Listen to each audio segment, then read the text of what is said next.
ਪਾਕਿਸਤਾਨ 'ਚ ਪੰਜਾਬੀ ਕੌਂਪਰੈਸਾਂ ਦੇ ਸਭ ਤੋਂ ਵੱਡੇ ਨੈਟਵਰਕ ਪੰਜਾਬੀ ਨੈਸ਼ਨਲਿਸਟ ਫੋਰਮ ਵੱਲੋਂ ਜੀ ਆਇਆਂ ਨੂੰ। ਨਵਾਜ਼ ਸ਼ਰੀਫ ਤੇ ਪਾਕਿਸਤਾਨ ਮੁਸਲਿਮ ਲੀਗ ਨੂਨ, ਇਮਰਾਨ ਖਾਨ ਤੇ ਪੀਟੀਆਈ ਦਾ ਸਿਆਸੀ ਮੁਸਤਕਬਲ ਕੀ ਹੈ?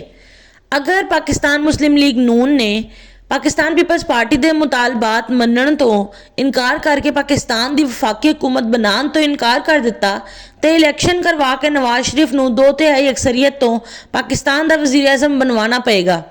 ਜੋ ਲੋਕ ਵੋਟ ਪਾਉਂਦੇ ਨੇ ਉਹ ਇਲੈਕਸ਼ਨ ਦਾ ਫੈਸਲਾ ਨਹੀਂ ਕਰਦੇ, ਜੋ ਲੋਕ ਵੋਟ ਗਿਣਦੇ ਨੇ ਉਹ ਕਰਦੇ ਨੇ।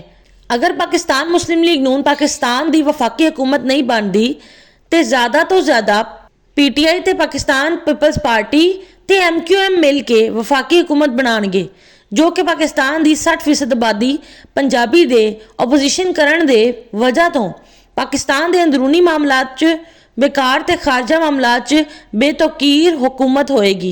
लेकिन पाकिस्तान मुस्लिम लीग नून ते पाकिस्तान पीपल्स पार्टी के मुतालबात मन के हुकूमत बनाने की सूरत च ना सिर्फ पाकिस्तान मुस्लिम लीग नून की सियासी हालात PMLQ वर्गी हो जाएगी, बल्कि नवाज शरीफ की सियासी साख भी चौधरी शुजात वर्गी हो जानी है।